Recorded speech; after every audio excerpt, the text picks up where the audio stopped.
तमाम जो मुतल्लिका एजेंसीज़ हैं, तमाम जो मुतल्लिका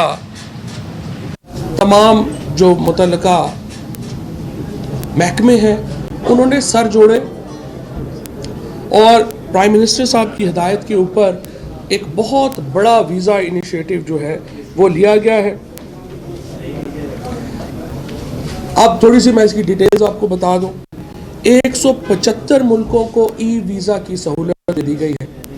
175 मुल्कों को, 50 ममालिक को वीज़ा ऑन अराइवल की सहूलत दे दी गई है, जिसका प्रैक्टिकली मतलब ये है कि उनको वीज़ा एग्जेम्पशन हो गई है। वो जब उतरेंगे जहाज़ से अपना वीज़ा यहीं पे लगवा लिया करेंगे। आयाटा अप्रूव्ड टूर ऑपरेटर्स जो हैं उनको अलाउ कर दिया गया है कि वो टूरिस्ट ग्रुप्स पाकिस्तान ला सकते हैं। आयाटा अप्रूव्ड का मतलब यह है कि ये एक इंटरनेशनल एविएशन की एजेंसी है। इसके साथ जो टूर ऑपरेटर्स हैं उनकी रजिस्ट्रेशन होती है, एक पूरा प्रोसेस उनका मुकम्मल है। लिहाजा आयाटा अप्रूव्ड जो टूर ऑपरेटर्स हैं उनको अलाउ कर दिया गया है कि वो जो टूरिस्ट ग्रुप्स है वो ला सके। इसी तरीके से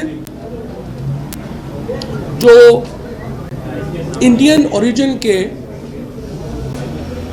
जो ब्रिटिश और यूके में जो लोग हैं जिनके पास ब्रिटिश और अमेरिकन पासपोर्ट है, उनको भी पाकिस्तान में ऑन अराइवल वीज़ा की सहूलत होगी। इसी तरह बिजनेस वीज़ा जो है वो 68 मुल्कों के लिए 68 मुल्कों से बढ़ा के 96 मुल्कों को कर दिया गया है, जिसको बोर्ड ऑफ इन्वेस्टमेंट लेटर देगा उसको उसी वक्त जो है 7 से 10 दिन में जो वर्क वीज़ा है, परमानेंट वीज़ा मिल जाएगा। डिप्लोमेटिक वीज़ा जो था उसमें पहले ये था कि 1 साल के लिए इशू होता था, फिर तमाम डिप्लोमेट जो हैं उनको तकलीफ होती थी दोबारा के करने के लिए। अब जो डिप्लोमेटिक कार्ड है उसकी मुद्दत 1 साल से बढ़ा के 3 साल तक के लिए कर दी गई। तबलीग का वीज़ा जो है वो 45 दिन का है। मिशनरी वीज़ा भी है, मौजूद है। हाउस एडी वीज़ा, जो हाउस एड वीज़ा जो कि कई जगहों के ऊपर जो बाहर से वर्कर्स आते हैं आती हैं उनको काम करने के लिए जो हाउस एड वीज़ा जो है किया गया है। एक और बड़ा अहम फैसला स्टूडेंट्स वीज़ा के लिए, इसकी इम्प्लीकेशंस हैं अफ़गानिस्तान के लिए, बाकी मुल्कों से, कई हमारे इस्लामी मुल्कों से स्टूडेंट्स यहाँ पे आते हैं, उनको 1 साल का वीज़ा दिया जाता है। जो डिग्री प्रोग्राम है वो 2 साल का है और जो मास्टर्स प्रोग्राम है वो 4 साल का है। लिहाजा इस वीज़ा की मुद्दत 1 साल से बढ़ा के 2 साल कर दी गई है कि जो भी स्टूडेंट्स यहाँ पे आएंगे वो 2 साल के लिए उनको वो हो जाएगा। एक बहुत बड़ी जो इस वीज़ा रजीम के ज़रिए जो तब्दीली की गई है वो ये है कि जो टूरिस्ट हैं उनको ओपन कैंटोनमेंट्स में, आज़ाद कश्मीर में, आज़ाद जम्मू और कश्मीर में और गिलगित बल्तिस्तान में जाने के लिए एनओसी की ज़रूरत नहीं होगी।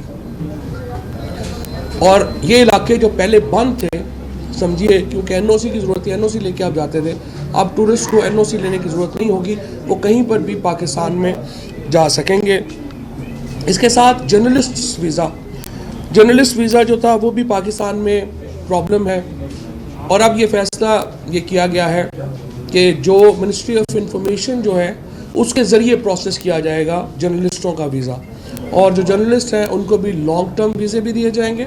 उनको पाकिस्तान आने के लिए जो वीज़ों की कदगन थी वो भी ख़त्म की गई है और 3 शहरों का जो मामला था, 3 शहरों के अलावा वो कहीं नहीं जा सकते, वो भी ख़त्म कर दिया जाएगा। इस सारे अमल के नतीजे में पाकिस्तान में एक बहुत बड़ी तब्दीली आने का इम्कान है। कोशिश हमारी ये है कि टूरिज़म जो है वो एक बुनियाद बने नए पाकिस्तान की मईशत की।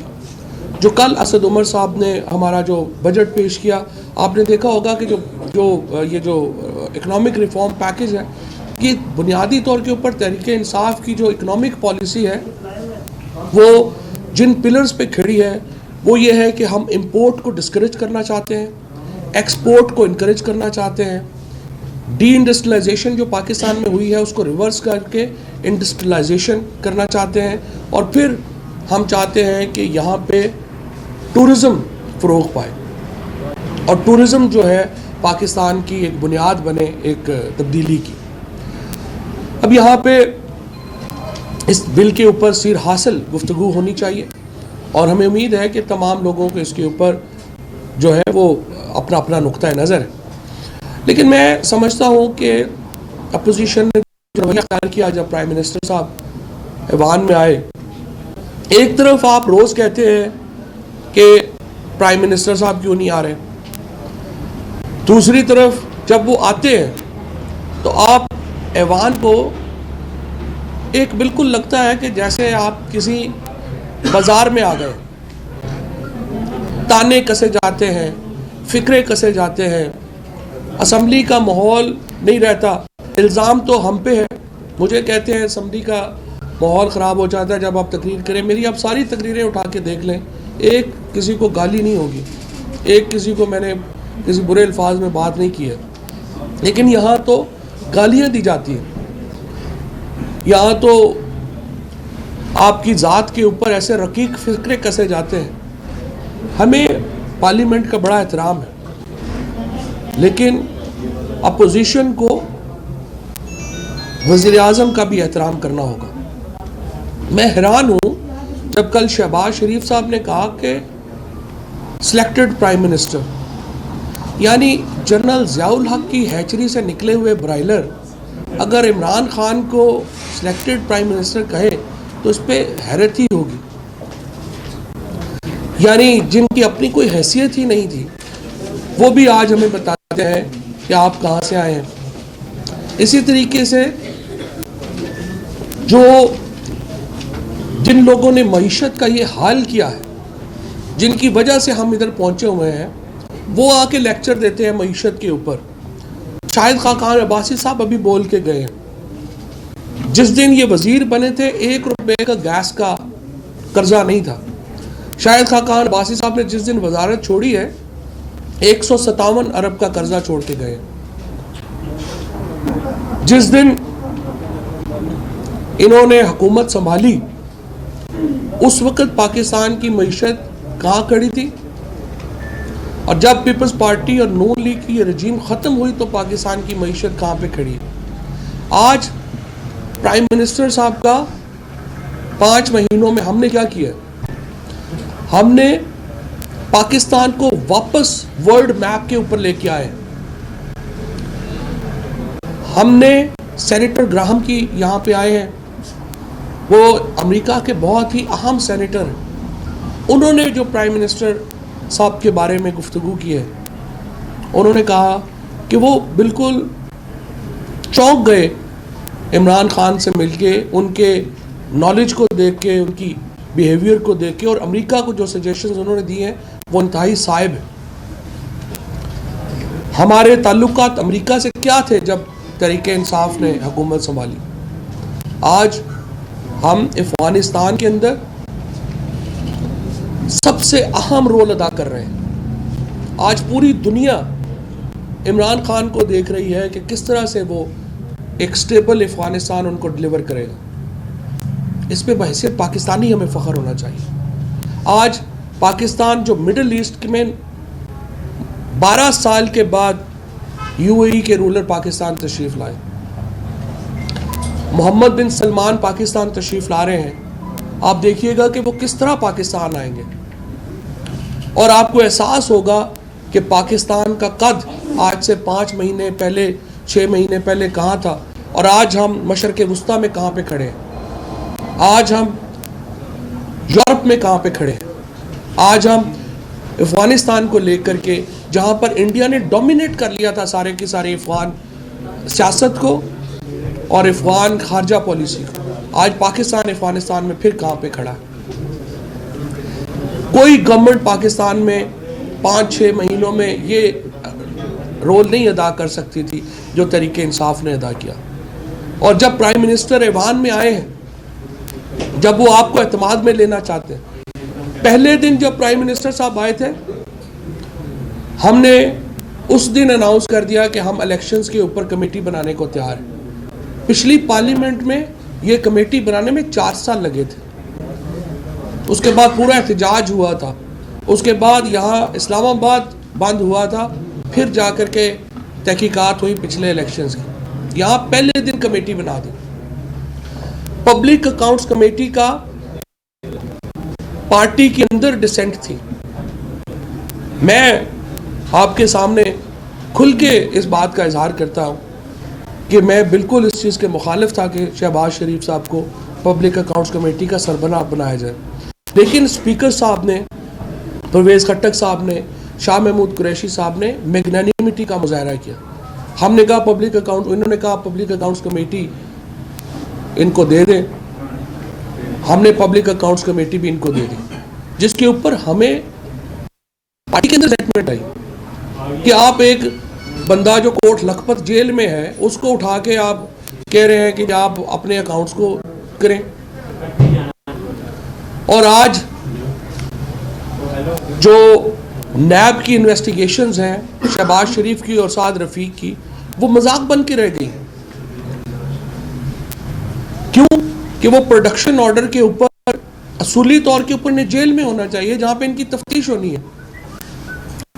एक साहब मिनिस्टर्स इनक्लेव में रह रहे हैं, 4 रेंजर्स की गाड़ियां बाहर खड़ी हैं, 4 पुलिस की गाड़ियां बाहर खड़ी हैं, 1 एम्बुलेंस खड़ी है।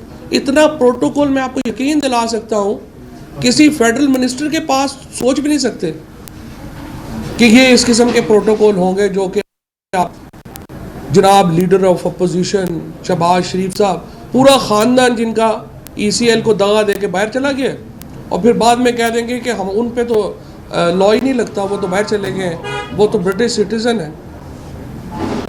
और यहाँ पे हम सारे जो हैं वो प्रोटोकॉल ले रहे हैं। स्पीकर साहब के इस फैसले के बाद असूली तौर पे अपोजिशन को बिहेव करना चाहिए था, लेकिन अनफॉर्चुनेटली उन्होंने नहीं किया। हम समझते हैं कि पार्लियामेंट को चलाना सिर्फ हुकूमत की जिम्मेदारी नहीं, ये अपोजिशन की भी जिम्मेदारी है। और अगर अपोजिशन अपनी जिम्मेदारी अदा नहीं करेगी तो फिर